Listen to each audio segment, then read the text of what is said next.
Oke, setelah kita membahas terkait dengan siklus akuntansi perusahaan jasa, nah juga membahas terkait dengan bukti transaksi dari mulai mulai menulis jurnal, mencatat jurnal sampai memposting ke buku besar.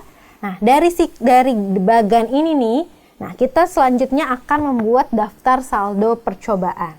Menyusun daftar saldo percobaan. Pada akhir periode pencatatan, nah perkiraan dalam buku besar yang tadi diposting ini akan menghasilkan saldo akhir yang merupakan selisih antara jumlah debit dan jumlah kredit.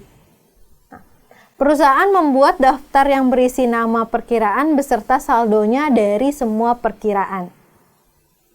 Daftar saldo percobaan adalah suatu daftar yang berisi semua perkiraan yang dibuat oleh perusahaan beserta saldo akhir periodenya.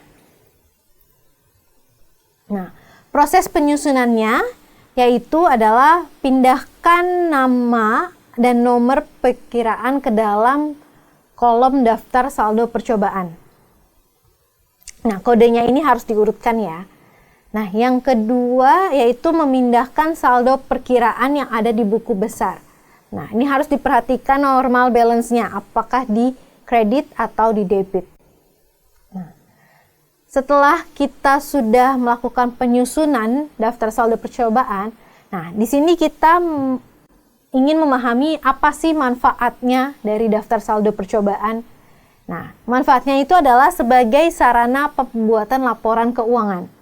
Nah, di mana sebagai sarana juga untuk melakukan pemeriksaan saldo buku besar, untuk memeriksa juga nih kebenaran jumlah saldo yang ada di debit atau di kredit di masing-masing akun tersebut. Nah, di sini ada juga yang namanya daftar saldo percobaan yang tidak seimbang.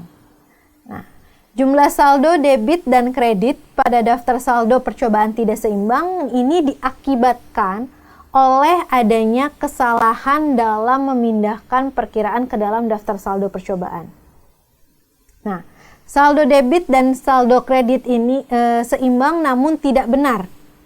Nah, adanya transaksi yang tidak dicatat. Kesalahan dalam memasukkan jumlah saldo ke akun yang lain.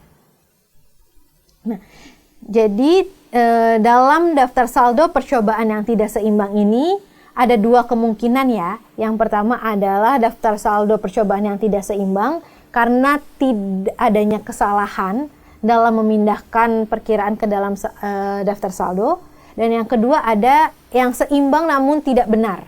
Nah, ini karena adanya transaksi yang tidak dicatat atau salah memasukkan jumlah saldonya.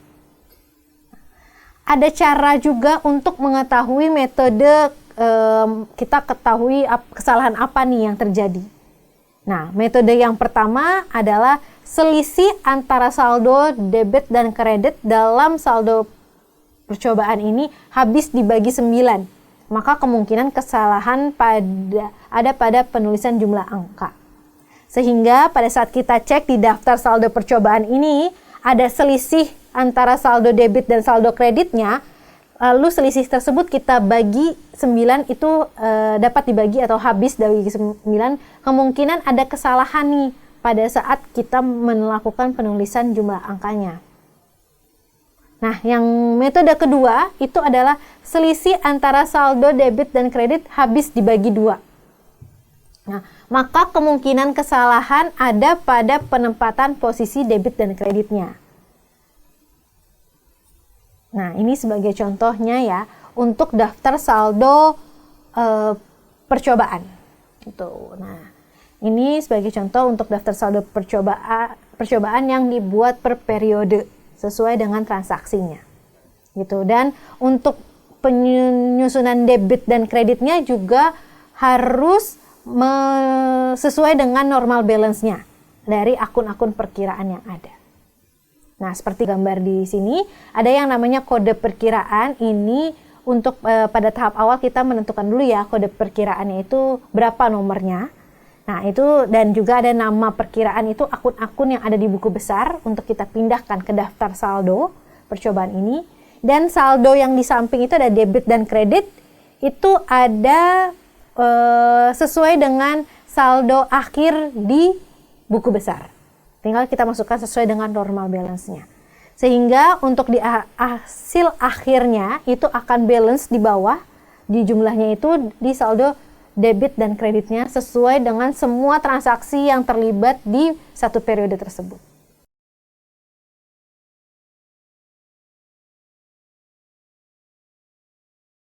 Nah, sekian untuk cara menyusun daftar saldo percobaan. Terima kasih.